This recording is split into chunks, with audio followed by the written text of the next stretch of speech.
This is Neha Saini in front of you. और जैसे कि हमने हमारा न्यू चैप्टर शुरू किया था करंट इलेक्ट्रिसिटी, उसमें जो हमारा मेन ओम्स लॉ था वो भी हम कर चुके हैं। बहुत ही इंपॉर्टेंट लॉ था वो। अगर आपने वो नहीं किया है तो प्लीज जाके सबसे पहले उसको कीजिए, क्योंकि वहां से क्वेश्चन आने की सबसे ज्यादा पॉसिबिलिटीज होती हैं। तो जब हमने ओम्स लॉ किया था, जैसा कि मैं हमेशा अपने एक बार प्रीवियस लेक्चर जो था उसके बारे में बात करती हूँ, क्योंकि जो हमारा नेक्स्ट होता है, अगर वो लेक्चर मतलब जो आज मैं शुरू कराने वाली हूँ वो लेक्चर अगर मेरा प्रीवियस ईयर से रिलेट करता है तो ऑफ कोर्स पहले प्रीवियस ईयर की बात करनी पड़ेगी, ईयर नहीं सॉरी प्रीवियस टॉपिक की बात करनी पड़ेगी, क्योंकि वही टॉपिक तो हमें करना है। तो भाई क्या हुआ कि हमने देखा था कि ओम्स सर ने एक लॉ दिया था जिसका नाम रखा गया था ओम्स लॉ। ओम्स लॉ में ये एक्सपेरिमेंट किया गया था कि जो वोल्टेज होती है करंट के डायरेक्टली प्रोपोर्शनल होती है। जब भी किसी सर्किट में वोल्टेज आएगी तो करंट ऑटोमेटिकली भागा भागा आ जाता है। ऐसे ही सेम टू सेम जब करंट आता है तो पीछे पीछे रेजिस्टेंस भागा भागा आ जाता है। तो कहने का मतलब ओम्स लॉ में हमने पता किया था कि एक बड़ी ही प्यारी सी टर्म जिसको रेजिस्टेंस बोलते हैं वो आ जाती है कहाँ पे, सर्किट के अंदर। जो रेजिस्टेंस होता है वो आप लोग एक्सटर्नल भी लगा सकते हो, इंटरनल भी लगा सकते हो, जैसे चाहो वैसे लगा सकते हो। तो आज का टॉपिक क्या है, ऊपर लिखा हुआ है क्या, आज का टॉपिक है स्पेसिफिक रेजिस्टेंस। रेजिस्टेंस क्या है, कैसे वो वेरी करता है वोल्टेज के साथ, करंट के साथ, ये सारी चीजें तो हम बहुत अच्छे से पढ़ चुके हैं अपने प्रीवियस जो हमारी वीडियो थी उसमें। आज हम सीखने वाले हैं कि स्पेसिफिक रेजिस्टेंस क्या होता है, या फिर इसका नाम होता है रेजिस्टिविटी। तो आज हमें निकालनी है रेजिस्टिविटी। ये एक और नई टर्म है जो रेजिस्टेंस के साथ साथ भागी चली आती है। मतलब भाई पूरी एक ट्रेन का डब्बा बना रखा है इन्होंने, पहले वोल्टेज आएगी, फिर करंट आएगा, फिर रेजिस्टेंस आएगा, अब रेजिस्टिविटी भी आ गई। इस रेजिस्टिविटी को स्पेसिफिक रेजिस्टेंस भी कहते हैं। इसके दो नाम है, एग्जाम में आपको कैसे भी दे सकते हैं, तो आप लोग थोड़ा सा फोकस करके चले इस पे, ठीक है। तो स्टार्ट करें फिर, चलो भाई शुरू करते हैं आपके लिए। एक्सपेरिमेंटली सबसे पहले आपको देखना है कि आखिर में होता क्या है, कैसे हमें इसको प्रूव करना है। जैसे कि मैंने कहा रेजिस्टिविटी एक नई टर्म है हमारी। जिस तरह से रेजिस्टेंस होता है ना, उसी तरह से रेजिस्टिविटी भी होती है। तो वो रेजिस्टिविटी कैसे होती है, कैसे हुई, वो हमें फाइंड आउट करना है। सो एक्सपेरिमेंटली क्योंकि ये एक्सपेरिमेंट के थ्रू हुआ था, experimentally it is notice that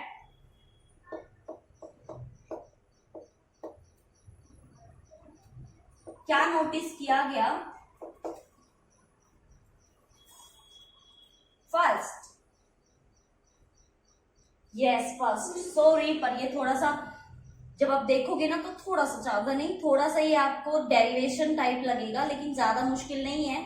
please चलते जाओ, साथ साथ पेन नोटबुक, सॉरी हाँ मैं आपको आज इंस्ट्रक्शंस देना तो भूल गई। इंस्ट्रक्शंस सुन लो भाई, अपने पेन और अपनी नोटबुक साथ लेके बैठे। जो भी मैं बताती जा रही हूँ वो तो आपको लिखना ही है, जो मैं नहीं लिखवाऊंगी वो भी आपको लिखना है, ठीक है। कुछ एग्जाम्पल्स ऐसे होंगे, कुछ आपके होंगे कुछ पॉइंट्स ऐसे जो मैं नहीं लिखूंगी लेकिन आपको लिखना है। तो जब एक्सपेरिमेंट किया गया, जैसे ओम्स लॉ अभी चल रहा है, खत्म नहीं हुआ है, मतलब कहने का मेरा मतलब है एक्सपेरिमेंट जो किया था ना ओम्स सर ने, के जो वोल्टेज होती है वो करंट के डायरेक्टली प्रोपोर्शनल होती है। तो वो अभी एक्सपेरिमेंट कर रहे थे, तो उन्होंने क्या निकाला कि रेजिस्टेंस होता है, क्या होता है वो हम देख चुके हैं। फिर उन्होंने क्या देखा, एक्सपेरिमेंटली जब देखा गया कि जो रेजिस्टेंस है वो कैसे कैसे डिपेंड करता है, तो फिर उससे रेजिस्टिविटी निकली। कैसे, रेजिस्टेंस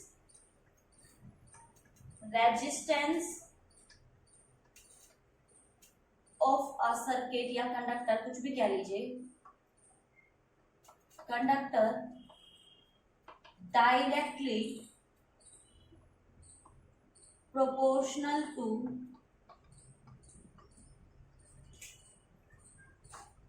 लेंथ। ये डायरेक्टली प्रोपोर्शनल होता है किसके, लेंथ के। तो क्या पता लगाया गया कि according to this theory R is directly proportional to L। Give this equation 1, ठीक है।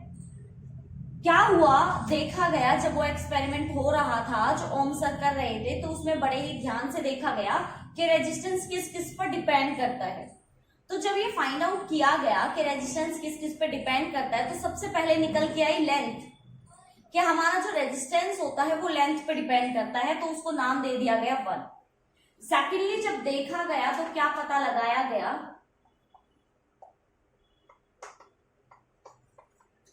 Resistance of a conductor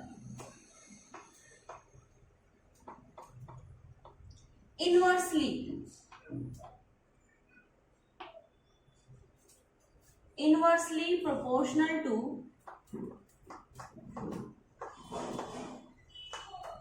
area of the conductor.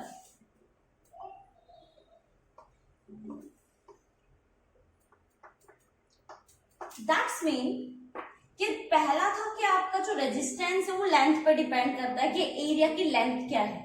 फिर देखा गया कि जब एरिया के साथ छेड़छाड़ की गई तो पता लगा कि जो रेजिस्टेंस होता है वो इनवर्सली प्रोपोर्शनल होता है किसके, एरिया के, जिसको नाम दिया गया equation 2।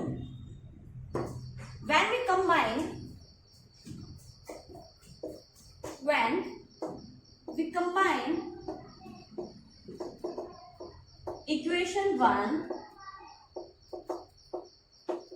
and equation 2, we get, जब इक्वेशन 1 और इक्वेशन 2 को आपस में कंबाइन किया गया तो देखिए ये भी आर है, ये भी आर है, मैं दोनों को ऐसे लिख दूं,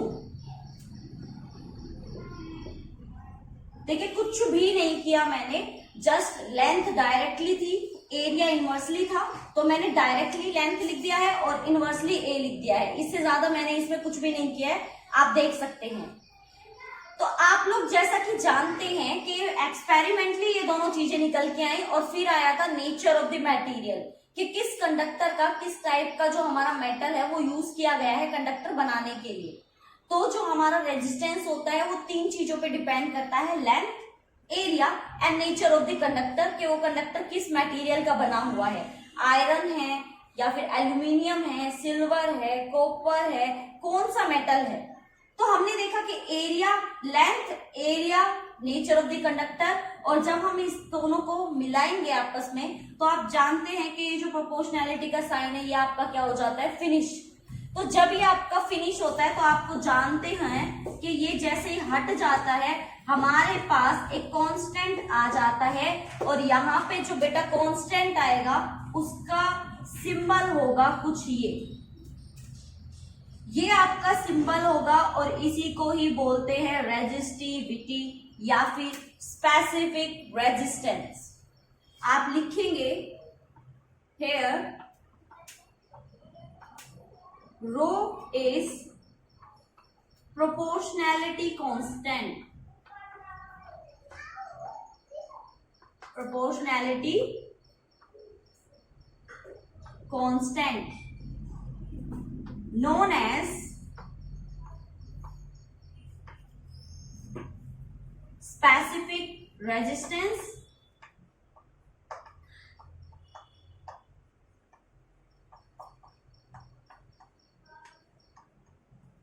और बहुत ही इंपॉर्टेंट नाम है बेटा इसका, ये वाला नाम है इसका रेजिस्टिविटी।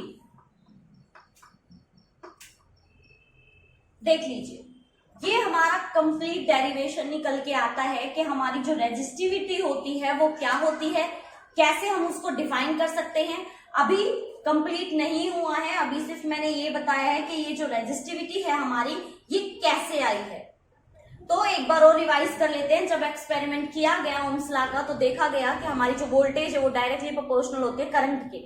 जैसे ही प्रोपोर्शनैलिटी का साइन हटाया तो रेजिस्टेंस आया, देन उसके बाद रेजिस्टेंस के बारे में खोजबीन करनी शुरू की, क्योंकि रेजिस्टेंस भाई इंपोर्टेंट था, क्योंकि वो अपोज कर रहा था करंट का। हमें तो करंट चाहिए, अपन लोगों को क्या चाहिए, करंट चाहिए, लेकिन रेजिस्टेंस हमारा दुश्मन बना फिर रहा था। तो उसके बारे में थोड़ी सी जान पहचान निकालना शुरू किया तो पता लगा कि रेजिस्टेंस तो 3 चीजों पर डिपेंड करता है। पहला लेंथ, एरिया और नेचर ऑफ द मटेरियल। तो जब ये सब किया गया तो कहा गया कि जो रेजिस्टेंस है वो डायरेक्टली प्रोपोर्शनल है एल के, जो रेजिस्टेंस है वो इनवर्सली प्रोपोर्शनल है एरिया के, और फिर जब इनको कंबाइन किया गया तो जब ये डायरेक्टली का साइन हटाया गया तो क्या आया हमारे पास आया रेजिस्टिविटी। एक नई टर्म, एक नया कांस्टेंट। अभी रेजिस्टेंस के बारे में बातें खत्म ही नहीं हुई है, उससे पहले क्या आ गया, एक और नया कांस्टेंट आ गया। इस कांस्टेंट का नाम रखा है स्पेसिफिक रेजिस्टेंस या फिर रेजिस्टिविटी, जिसके बारे में हमें डिटेल में जानना है, देखना है कि रेजिस्टिविटी आखिर में होती क्या है। तो सबसे पहले तो आप लोग इस प्यारे से जो भी मैंने लिखा है, क्योंकि आज देखने में बड़ा सुंदर लग रहा है, कलरफुल कलरफुल, आप इसको नोट डाउन कर लीजिए ताकि आप लोगों को आगे कोई प्रॉब्लम ना हो इससे रिलेटेड। अब मैं क्या कराऊंगी, अब पहले मैं आपको रेजिस्टेंस के क्वेश्चंस करा देती हूँ, देन उसके बाद इसका जो रेजिस्टिविटी है इसकी डिटेल जानेंगे कि आखिर में रेजिस्टिविटी होती क्या है। होती क्या है का मतलब इसको डिटेल में जानना है, इसकी यूनिट क्या होती है, इसकी वैल्यू क्या होती है, ये डिपेंड किस पे करता है। जैसे रेजिस्टेंस डिपेंड कर रहा है, वो भी तो एक कांस्टेंट है, ऐसे रेजिस्टिविटी भी किसी पे डिपेंड कर रही होगी और इसकी भी कुछ ना कुछ यूनिट होगी। उससे पहले मैं आपको एक क्वेश्चन करा देती हूँ जो कि हमारा कंसेप्चुअल क्वेश्चन होगा, जो कि आपसे मोस्टली पूछा जा सकता है, ठीक है। तो ये आप नोट डाउन कर लीजिएगा या स्क्रीनशॉट ले लीजिए, जैसे आपको ठीक लगे। अब देखिए भाई, एक बार इस पे थोड़ा सा फोकस करेंगे, इस बात पे थोड़ा सा ध्यान दीजिएगा। क्वेश्चन में कहा गया है कि जो आपका रेजिस्टेंस है वो डायरेक्टली प्रोपोर्शनल है आपके लेंथ के, ऐसा ही है, और इनवर्सली है आपके एरिया के। क्वेश्चन आएगा आपको एग्जाम में, अगर किसी कंडक्टर की लेंथ को डबल कर दिया जाए तो उसके नए रेजिस्टेंस पर क्या इफेक्ट पड़ेगा। देखिए, मान लीजिए कि ये कंडक्टर है, ठीक है, तो मैंने क्या किया, इस कंडक्टर का रेजिस्टेंस कितना होगा, इतना। भाई नॉर्मली जब कोई हमारे पास कंडक्टर रखा हुआ है तो उसका रेजिस्टेंस कितना होगा, रो एल बाय ए, उसी पे डिपेंड करेगा, यही वैल्यू होगी, ओके। लेकिन मैं कहूं अगर मैं इस कंडक्टर की लेंथ को डबल कर दूं, डबल होने का मतलब कि इसको खींच दो, मेरे पास यहाँ पे कहीं रबड़ है नहीं, वरना मैं आपको करके दिखाती। तो हम कह रहे हैं कि अगर हमारे पास मान लीजिए कुछ है का मतलब रबड़ टाइप है, और मैं किसी तरह से इसकी लेंथ को इंक्रीज कर दूं, तो जब आप बेटा लेंथ को इंक्रीज करते हैं तो क्या इफेक्ट बस लेंथ पे पड़ता है। फॉर्मूले के अकॉर्डिंग तो आप कहेंगे अगर लेंथ को डबल कर रहे हैं तो 2 लिख दो, रेजिस्टेंस में क्या हो जाएगा, डबल हो जाएगा, ऐसे ही कहोगे। मैं कहूं कि एरिया को डबल कर रहे हैं, आप इस फॉर्मूला में रखोगे कि 2 डबल हो रहा है, और आप कहोगे कि रेजिस्टेंस तो हाफ हो गया इस फॉर्मूला के अकॉर्डिंग, लेकिन ये गलत हो जाएगा। यही मैं आपको समझाने वाली हूं, यही मैं आपको समझाना चाहती हूं, ऐसी गड़बड़ मत करना, ऐसे नहीं होगा। आपको क्या करना है, ये चीज याद रखनी है कि जब आप किसी चीज को बढ़ाते हैं तो कुछ एक्स्ट्रा थोड़ी लगा रहे हो, रेजिस्टेंस वही है, कंडक्टर वही है, आप क्या कर रहे हो, उसको बढ़ा रहे हो, ऐसे खींच रहे हो, टूट जाएगा। मैं ज्यादा फोर्स नहीं लगाऊंगी इसके ऊपर, मतलब। तो बेटा देखो, ध्यान दो, इसका एरिया कितना था, इतना था, ठीक है। जहां मेरी ये फिंगर्स हैं, देख सकते हो आप, मेरा थंब एंड मेरी फिंगर, तो आप देख रहे हो ये इसका एरिया है और ये इसकी क्या है, लेंथ है। जब मैं इसकी लेंथ के ऊपर इफेक्ट डालती हूं ऐसे, तो एक बार ध्यान दो, क्या इसके एरिया पे कोई इफेक्ट पड़ रहा है, देखो ध्यान दो भाई। जब लेंथ इतनी थी तो एरिया मोटा था, जब मैंने इसकी लेंथ को इंक्रीज करने की कोशिश की तो एरिया पे डिपेंड कर रहा है या नहीं, एक साथ। जब आप लेंथ को छेड़ते हो तो एरिया ऑटोमेटिकली क्या हो रहा है, डिक्रीज। पहले इतना मोटा था देखो, और अब देखो खिंच के कितना पतला सा हो गया। दैट्स मीन ऑटोमेटिकली जब भी आप किसी भी कंडक्टर के लेंथ को डबल करोगे, एरिया ऑटोमेटिकली हाफ हो जाएगा, ऑटोमेटिकली। तो अगर आपसे कभी ये कहा जाए कि आपकी जो लेंथ है वो क्या हो रही है, डबल हो रही है, तो सॉरी, अगर आपकी लेंथ डबल हो रही है तो ऑटोमेटिकली एरिया को क्या कर देना, हाफ कर देना, ऑटोमेटिकली। तो आप देख सकते हैं जो नया रेजिस्टेंस होगा वो आपका 4 टाइम्स हो जाएगा, क्योंकि ये 2 कहां चला जाएगा, ऊपर। आप समझ में आया मैंने क्या कहा। जब भी आप किसी भी कंडक्टर के लेंथ को डबल करोगे यानी इंक्रीज कर रहे हो, तो इसका एरिया क्या हो जाता है बेटा, डिक्रीज। क्योंकि एरिया देखो पहले कितना मोटा था, अब देखो क्या हो गया, पतला सा हो गया ना, क्योंकि मैंने लेंथ पे इफेक्ट डाला है। तो जब आपको लेंथ की बोला जाए तो बिना एरिया की बात करें, आपको एरिया को हाफ कर देना है, क्योंकि एरिया क्या है, इनवर्सली है। अब आपको दूसरे टाइप का क्वेश्चन कराती हूं, आई होप ये वाला तो आपके समझ में आ गया होगा। मान लीजिए कहा जाए कि आपके पास ये क्या है, एक कोई भी कंडक्टर, ठीक है, मैं कहूं मैं एरिया को डबल कर रही हूं, देखो एरिया ये है, ये जो इसका मोटाई है ना, लेंथ और इसकी चौड़ाई, लंबाई और चौड़ाई, ये इसका एरिया है।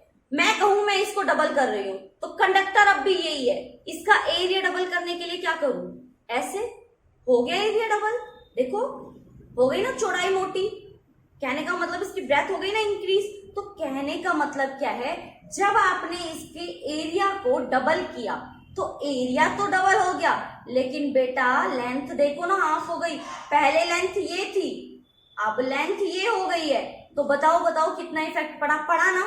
दैट्स मीन जब कभी आपको ये कह दिया जाए कि एरिया आपका डबल हो रहा है, तो ऑटोमेटिकली लेंथ क्या हो जाएगी, डिक्रीज, उतनी ही डिक्रीज होगी जितना आप एरिया को ज्यादा करोगे। तो ये 2 नीचे आ जाएगा, तो आपकी वैल्यू क्या आ जाएगी, रो एल बाय 4a। तो आपका रेजिस्टेंस अगर लेंथ को डबल करने से 4 टाइम्स इंक्रीज हो रहा था, तो यहाँ पे रेजिस्टेंस एरिया डबल करने से 4 टाइम्स डिक्रीज हो जाएगा। समझ में आई बात, पक्का, श्योर, आसान है ना। ये कंसेप्चुअल क्वेश्चंस आते हैं, तो आप ये मत सोचना कि सिर्फ अगर लेंथ की बात की गई है तो ये वाला लगा दोगे, एरिया की बात की गई है तो ये वाला इक्वेशन लगा दोगे, नो, कंप्लीटली असर होता है उसके ऊपर। किसी कंडक्टर की लेंथ या एरिया को आप अगर इंक्रीज या डिक्रीज कर रहे हो तो उसमें दोनों पे सेम इफेक्ट पड़ता है, लेंथ का भी और एरिया का भी। आई होप आपके ये टॉपिक बहुत अच्छे से समझ में आ गया होगा, कहीं पे भी कोई भी अब कंफ्यूजन रह नहीं जाएगी। तो आपको यहाँ पे ये सारी की सारी चीजें क्या करनी है, नोट डाउन करनी है, और कहीं भी अगर आपको लगता है कि आपको कुछ समझ में नहीं आया तो आप मुझसे दोबारा भी पूछ सकते हैं, ठीक है।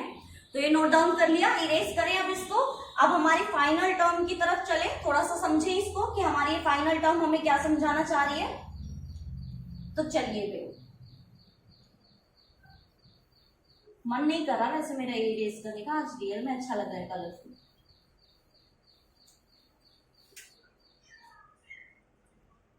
तो चलिए फिर शुरू करते हैं।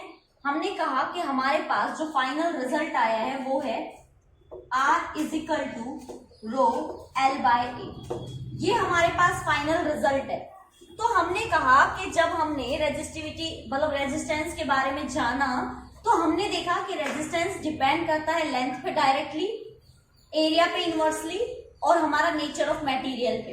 अब हम बात करेंगे टोटली एंड टोटली रेजिस्टिविटी के बारे में। तो आपको क्या लगता है, रेजिस्टिविटी लेंथ और एरिया पे डिपेंड करेगी? देखिए अब हम निकालेंगे रेजिस्टिविटी। तो रेजिस्टिविटी कैसे निकालोगे, देखो जब आप रेजिस्टिविटी निकालोगे तो आर ए बाय ये एल आपका नीचे आ जाएगा, तो आपके पास ये फॉर्मूला निकल के आएगा। जब आप इस फॉर्मूले को देखेंगे तो आपके माइंड में ऐसा आएगा, यस रेजिस्टेंस तो डायरेक्टली था लेंथ के, यहाँ पे रेजिस्टिविटी इनवर्सली है लेंथ के, यहाँ पे रेजिस्टेंस इनवर्सली था एरिया के, यहाँ तो रेजिस्टिविटी डायरेक्टली है एरिया के। No, resistivity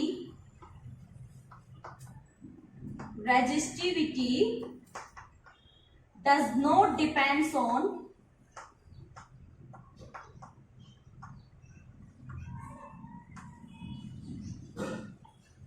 length, area of conductor, है ना शॉकिंग। वैसे तो फॉर्मूले को देखने से पता लग रहा है कि रेजिस्टिविटी का फॉर्मूला में एरिया और लेंथ आ रहा है, लेकिन बड़ा ही अजीब बात है कि ये इस पे डिपेंड ही नहीं करती, किसी चीज पे डिपेंड ही नहीं कर रही, ना तो लेंथ पे ना एरिया पे। तो ये डिपेंड किस पे करती है, इट ओनली डिपेंड्स ऑन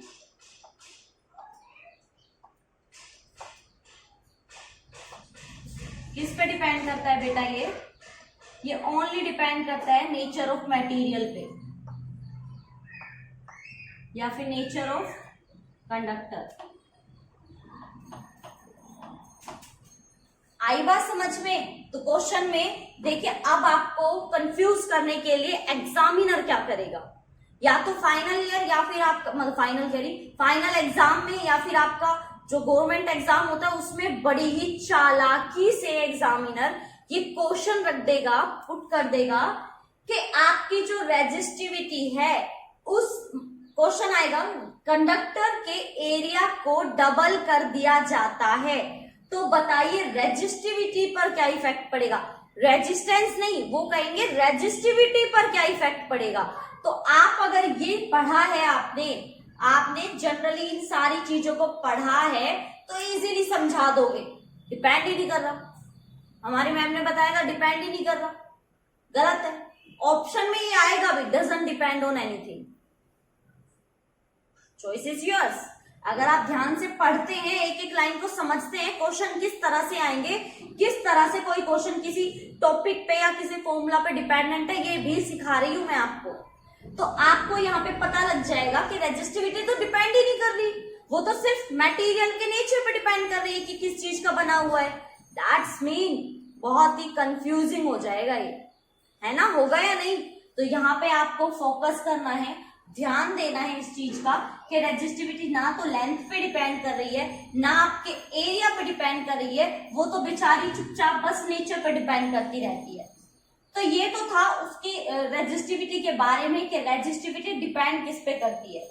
अब हम देखेंगे कि रेजिस्टिविटी जो होती है वो होती क्या है और हम कैसे इसकी यूनिट निकाल सकते हैं। तो भाई सबसे पहले तो रेजिस्टिविटी जानो। रेजिस्टिविटी क्या होती है, सिंपली जानो इसको बेटा। रेजिस्टिविटी का मतलब होता है सिंपली कि अगर किसी कंडक्टर में से रेजिस्टेंस फ्लो कर रहा है तो कितना रेजिस्टेंस फ्लो कर रहा है वो उसकी रेजिस्टिविटी होती है। रेजिस्टिविटी सिर्फ रेजिस्टेंस के बारे में बताती है कि आपके कंडक्टर में से कितना रेजिस्टेंस फ्लो कर रहा है, वो उसकी रेजिस्टिविटी है। अब बात करते हैं unit of resistivity. Unit of resistivity, तो देखो प्यारे बच्चों, यूनिट ऑफ रेजिस्टिविटी क्या होती है? हमने कहा रो क्या होता है? रो होता है RA/L। तो सारे बच्चों को एक बात पता है, आर की जो यूनिट होती है वो क्या होती है बेटा? ओम। पता है ना? इसको पाई मत बना देना, ऐसे होता है, ठीक है? तो इसकी क्या होती है? ओम। होती है या नहीं होती है? और एरिया की क्या होती है आपकी? मीटर। मीटर स्क्वायर, गलती मत करना। और लेंथ की क्या होती है? मीटर। अब आप 1 मीटर से 1 मीटर यहाँ पे कैंसिल करोगे तो आपके पास यूनिट क्या आएगी? आपके पास यूनिट आएगी ohm metre. So the SI unit of resistivity is ohm metre. Easy है, याद रखोगे। रेजिस्टिविटी की यूनिट कितनी होती है? आसान है ना? कितनी होती है? ओम मीटर। और ये डिपेंड किस पे करती है? लेंथ पे, एरिया पे, कंडक्टर पे। किस पे नहीं करती है? It does not depends on, sorry उल्टा बोल रही, कोई बात नहीं। किस पे डिपेंड नहीं करती? एरिया पे और लेंथ पे। डिपेंड किस पे करती है? कंडक्टर के नेचर पे, कि कौन सा मतलब किस तरह का जो कंडक्टर है वो आपने लिया है, किस मटेरियल का आपका कंडक्टर बना हुआ है। तो भाई आज हमने क्या सीखा? अभी हमने सीखा कि हमारा जो रेजिस्टेंस होता है वो हमारे किस किस पे डिपेंड करता है? लेंथ पे और एरिया पे। जब हमारे पास साइन आता है प्रोपोर्शनैलिटी का, जब उसको हटाते हैं तो हमारे पास एक रेजिस्टिविटी आ जाती है रो, जिसको रेजिस्टिविटी या फिर स्पेसिफिक रेजिस्टेंस बोलते हैं। देन उसके बाद हमने पढ़ा कि रेजिस्टिविटी की जो यूनिट होती है वो होती है हमारी ओम मीटर, और हमारी जो रेजिस्टिविटी होती है डिपेंड नहीं करती लेंथ पे और एरिया पे, डिपेंड करती है नेचर ऑफ द मटेरियल पे या फिर कंडक्टर पे। ये सारी चीजें हम लोग पढ़ चुके हैं। अब हमें कुछ इंपॉर्टेंट टर्म्स और जाननी है हमारी रेजिस्टिविटी, और एक टॉपिक और है हमारा, नाम है कंडक्टिविटी। इसके बारे में हमें जानना है। देन उसके बाद स्टार्ट करेंगे हम हमारा नया टॉपिक। उससे पहले अच्छे बच्चों की तरह इस सबको नोट डाउन कर लो ताकि आपको कहीं पे भी कोई भी कंफ्यूजन ना आए, और जब भी आपको प्रैक्टिस करनी हो तो आप अपनी मतलब नोट्स जो है आपके उससे कर लो फटाफट से, और एक एक टर्म आपकी समझ में आए। जो मैंने आपको साइड में रेजिस्टेंस के कंसेप्चुअल क्वेश्चन कराए हैं ना, कि अगर आप रेजिस्टेंस को डबल करोगे तो क्या इफेक्ट पड़ेगा, तो ऑटोमेटिकली एरिया हाफ हो गया था, वो बेटा अपनी नोटबुक में लिख लेना प्लीज, ताकि आपको कंफ्यूजन ना हो। इस तरह के क्वेश्चन बहुत पूछे जाते हैं, खासकर तो गवर्नमेंट एग्जाम में तो बहुत ही ज्यादा पूछे जाते हैं। तो कोशिश करना उसको अच्छे से आप लोग नोट डाउन कर लो। एक एक क्वेश्चन को 2 तरह के क्वेश्चन कराएं, एरिया का भी लेंथ का भी, दोनों को ही लिख लो, ठीक है। तो चलिए फिर शुरू करते हैं हमारा नेक्स्ट टॉपिक। अब हम देखेंगे कि हमारी जो रेजिस्टिविटी होती है, हमारा जो स्पेसिफिक रेजिस्टेंस है उसकी प्रैक्टिकल डेफिनेशन क्या है। तो देखिए हमारी जो रेजिस्टिविटी है उसकी प्रैक्टिकल डेफिनेशन क्या कहती है, specific resistance of a material. कोई भी मटेरियल आप ले लीजिए, मान लीजिए यहाँ पे अगर हम कोई भी क्यूब ले लेते हैं, मैंने कुछ इस तरह का ले लिया अगर यहाँ पे,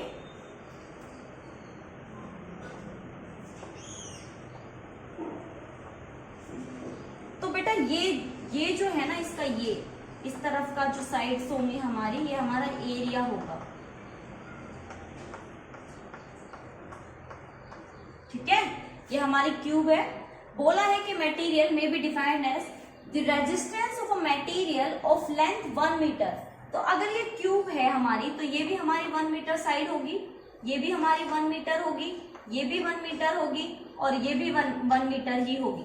अगर आप इसका एरिया निकालोगे तो एरिया क्या होता है, एरिया होता है साइड इंटू साइड, तो 1 इंटू 1 हो जाएगा। तो आप कैसे लिख सकते हो, 1 मीटर स्क्वायर लिख सकते हो, है ना, क्योंकि दोनों की यूनिट क्या हो जाएगी आपकी, मल्टीप्लाई।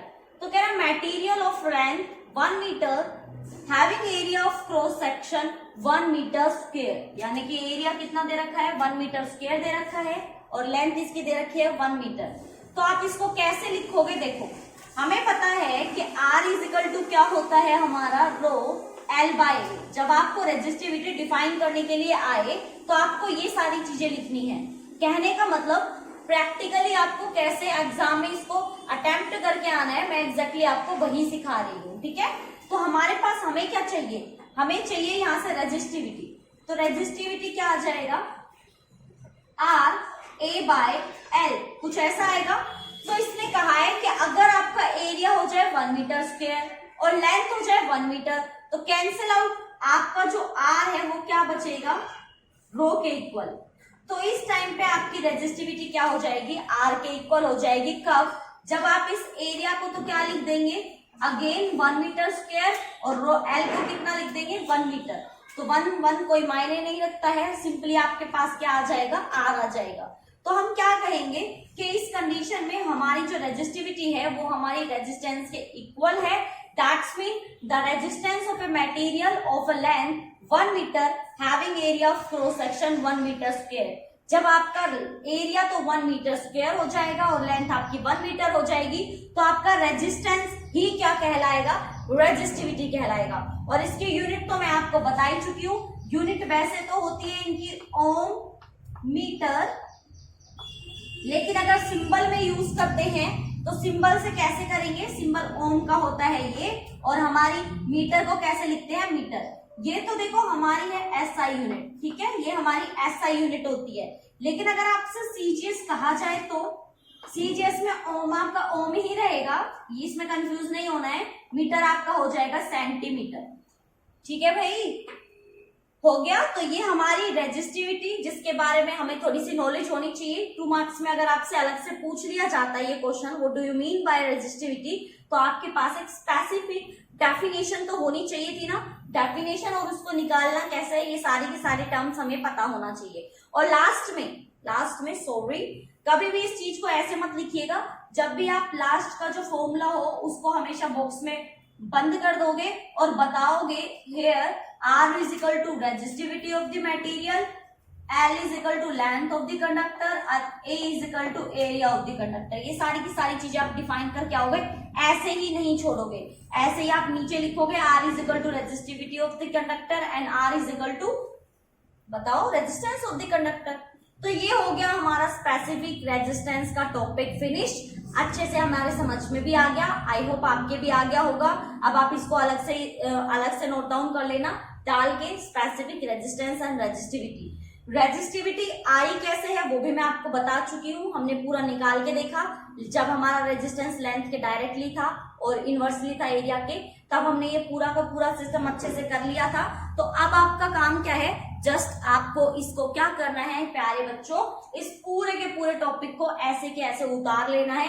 ऐसे आप कोई भी एक कंडक्टर, कोई भी शेप का कुछ भी बना के दिखा सकते हो, जैसे मैंने इसमें दिखाया है, जिसमें मैंने कह दिया कि एक साइड जो है लेंथ जो है 1 मीटर है और एरिया कितना है हमारा 1 इंटू 1, यानी कि साइड इंटू साइड लिख देना, साइड इंटू साइड कितना हो जाएगा 1 मीटर स्क्वायर। जैसे ही आपकी लेंथ 1 मीटर की और एरिया 1 मीटर स्क्वायर का हो जाएगा तो कॉमन सी बात है रेजिस्टिविटी अपने आप आ जाएगी, आपको निकालने की जरूरत नहीं है। ओके, तो यहाँ पे रेजिस्टिविटी फिनिश हो जाती है। अब हम देखते हैं हमारा नेक्स्ट टॉपिक। तो चलिए भाई अब शुरू करते हैं हमारा नेक्स्ट टॉपिक। नेक्स्ट टॉपिक है हमारा क्या, कंडक्टेंस। ये कंडक्टेंस क्या होता है? रेजिस्टेंस तो हमने सुना है, रेजिस्टेंस के बारे में तो हमने जाना है, बहुत अच्छे से पढ़ा भी है कि रेजिस्टेंस होता क्या है, लेकिन ये कंडक्टेंस क्या है इसके बारे में अभी तक हमें कोई नॉलेज ही नहीं है, हमें बताया ही नहीं गया, तो हमें तो नहीं पता। तो आइए चलिए मैं बताती हूँ। देखिए कंडक्टेंस क्या होता है। It is defined as the property of material, यानी कि ये प्रॉपर्टी होती है किसी मटेरियल की which allows the electric current to flow through it. ये प्रॉपर्टी है किसी मटेरियल की कि ये क्या करने दे, अपने अंदर से करंट को फ्लो होने दे, फ्लो थ्रू इट, अपने अंदर से जाने दे। यानी कि कंडक्टेंस एक्चुअल में प्रॉपर्टी है, कोई क्वांटिटी नहीं है, ये प्रॉपर्टी है मटेरियल की कि वो क्या कर सकता है, फ्लो कर सकता है। ये आप डेफिनेशन यहाँ पे राइट आउट करेंगे, देन उसके बाद लिखेंगे कंडक्टेंस डिनोटेड बाय जी, इसको जी से रिप्रेजेंट करते हैं, ठीक है। मैथमेटिकली भी हम इसको डिफाइन करेंगे।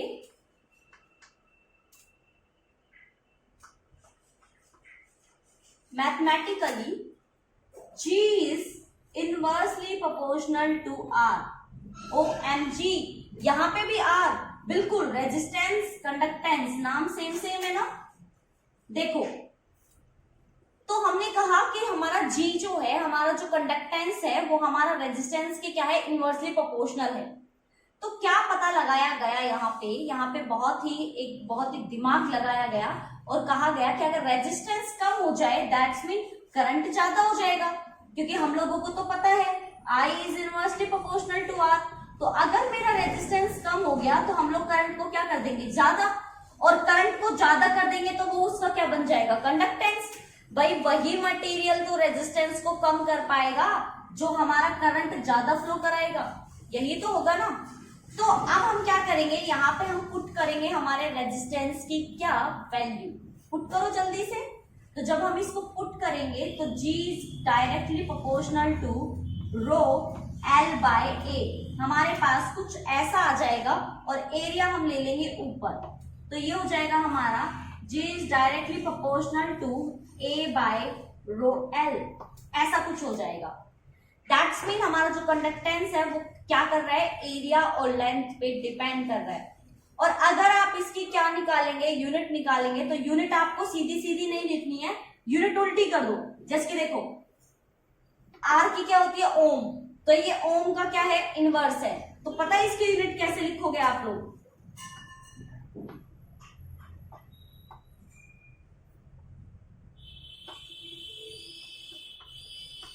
इसकी यूनिट आप उल्टी कर दो। जैसे ओम होता है ना तो मोह हो जाएगी, बड़ा ही अजीब है ना, मोह माया है सब, तो ये भी रियल में मोह माया ही है। तो यहाँ पे हमारे पास क्या आ गया, कंडक्टेंस आ गया। अब जैसा कि आप लोग जानते हैं प्रोपोर्शनलिटी का साइन हटाना है, तो हमें क्या करना है, जस्ट अपने ये जो है 1 बाय रो है, इसको आप क्या रख सकते हैं, K रख सकते हैं, तो आपके पास जो फाइनल आएगा वो आएगा K A बाय L। और ये जो K है here, K is called proportionality constant।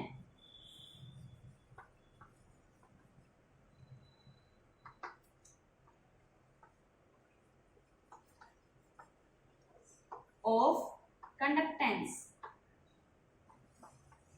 और आपको जानकर बहुत आश्चर्य होगा, विच इज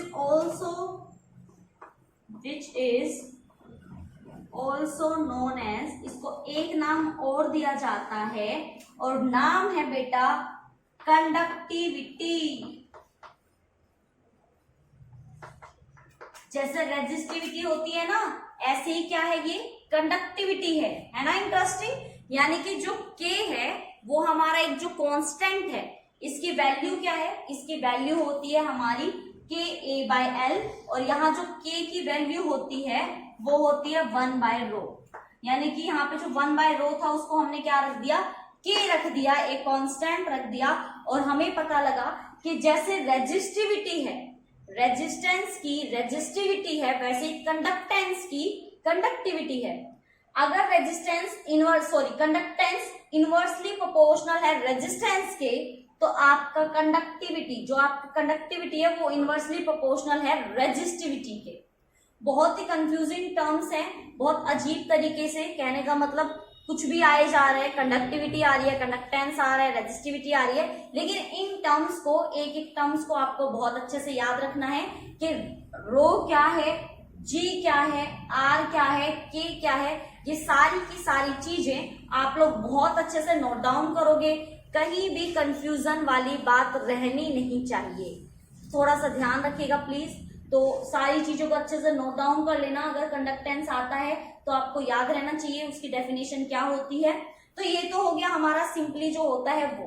अब हम निकालेंगे कि कंडक्टर को, मतलब जो हमारी कंडक्टिविटी है, देखो कंडक्टेंस तो निकाल लिया, कंडक्टिविटी क्या होती है वो फाइंड आउट करते हैं। तो देखो कंडक्टिविटी कैसे निकालोगे, कैसे निकालोगे बताओ, बताओ भाई कैसे निकालोगे कंडक्टिविटी। जब आप एरिया को क्या कर दोगे, when area is 1 metre square and length of the conductor become 1 metre, then क्या हो जाएगा, G इज इक्वल टू के। जैसे आपने किया था ना R is equal to rho L by A किया था, तो इसमें जब हमने L और A को इक्वल किया था यानी कि 1 मीटर स्क्वायर और मीटर, तो यहाँ R किसके बराबर आ गया था, रो के। बिल्कुल सेम किया है हमने इसके फॉर्मूले में। जब हमने एरिया को 1 मीटर स्क्वायर और लेंथ को हमने 1 मीटर रखा तो हमारे पास जी के आ गया, यानी कि जी के हमारी जनरल नॉलेज आ गई। जी नहीं, यहाँ पे आपका कंडक्टेंस और कंडक्टिविटी दोनों ही एक दूसरे के सामने आ गई। ये आपकी कंडक्टिविटी का क्या होता है, एक डेफिनेशन होती है। When the area of 1 metre square and length of conductor become 1 metre, then G is equal to K and this is known as the conductivity of the material. तो है आसान, सारी चीजें समझ में आ गई। जितने भी इससे कंसेप्चुअल बन सकते थे, बनते हैं, वो भी मैं आपको बता चुकी हूँ। सिंपली अगर आप रेजिस्टेंस को कम करोगे तो कंडक्टेंस इंक्रीज होता चला जाएगा। और कंडक्टेंस क्या होता है, किसी भी मटेरियल में से कितना करंट फ्लो हो रहा है वो उसका क्या होता है, कंडक्टेंस। तो ये सारी चीजें हम बहुत अच्छे से समझ चुके हैं। आई होप आपके भी समझ में आ गया होगा। नहीं आया हो तो मुझे कमेंट करके बता दो, दोबारा ले लेंगे क्लास, कोई प्रॉब्लम नहीं है। आपको पढ़ाने के लिए, आपको समझाने के लिए, आपकी नॉलेज इंक्रीज करने के लिए, कुछ भी। तो जल्दी से आज हमने जितने भी टॉपिक किए हैं, हमारा रेजिस्टेंस, रेजिस्टिविटी कैसे आया, जो मैंने आपको कंसेप्चुअल बताए वो कैसे करें, सारे उनको नोट डाउन कर लीजिएगा, भूलिएगा मत। जितने भी कंसेप्चुअल बनते हैं, जितने भी आज हमने डेरिवेशन की हैं, अपनी नोटबुक में 1 बाय 1 हेडिंग डाल के प्यारी सी, आज जैसे मैंने कलरफुल किया है, अपना ब्लैक और ब्लू पेन लेके बढ़िया सा उसको जचा के लिखना, ताकि जब भी आपको यूज करना हो, आई मीन टू से जब भी आपको प्रैक्टिस करनी हो तो आप अपने नोट से प्रैक्टिस कर पाए। सारी चीजें बहुत अच्छे से होनी चाहिए, ठीक है। नोटबुक कंप्लीट कर लेना, एक बार इनको प्रैक्टिस करके देख लेना। थोड़ा सा कंफ्यूजिंग है आई नो, लेकिन इतना मुश्किल नहीं है, आसान है। एक बार पढ़ लोगे, एक बार वीडियो को देख लोगे, देन उसके बाद अपने आप प्रैक्टिस कर लेना, सब कुछ बहुत आसान है। तो मैं मिलूंगी आपसे नेक्स्ट वीडियो में, नेक्स्ट लेक्चर में एक बहुत अच्छे टॉपिक के साथ। तब तक के लिए अपना ध्यान रखिए, और अगर आपने चैनल को सब्सक्राइब नहीं किया तो प्लीज सब्सक्राइब कर दो यार। आपका एक सब्सक्रिप्शन और एक आपका जो प्यारा सा वो होता है ना, लाइक होता है, वो दे दो जल्दी से, ताकि मुझे पता लगे आपको वीडियो समझ में आ रही है, जो मैं पढ़ा रही हूँ वो आपके समझ में आ रहा है। थोड़ा सा मुझे भी मोटिवेशन मिल जाएगा, मुझे भी एनर्जी चाहिए और मुझे एनर्जी के लिए सिर्फ चाहिए आपका छोटा सा लाइक। तो जल्दी से लाइक कर दो, चैनल को सब्सक्राइब कर दो, और अपने दोस्तों के साथ भी चैनल को क्या कर देना, शेयर। तो मैं मिलूंगी आपसे नेक्स्ट वीडियो में, नेक्स्ट लेक्चर में एक बहुत अच्छे टॉपिक के साथ। तब तक के लिए बाय बाय, टेक केयर।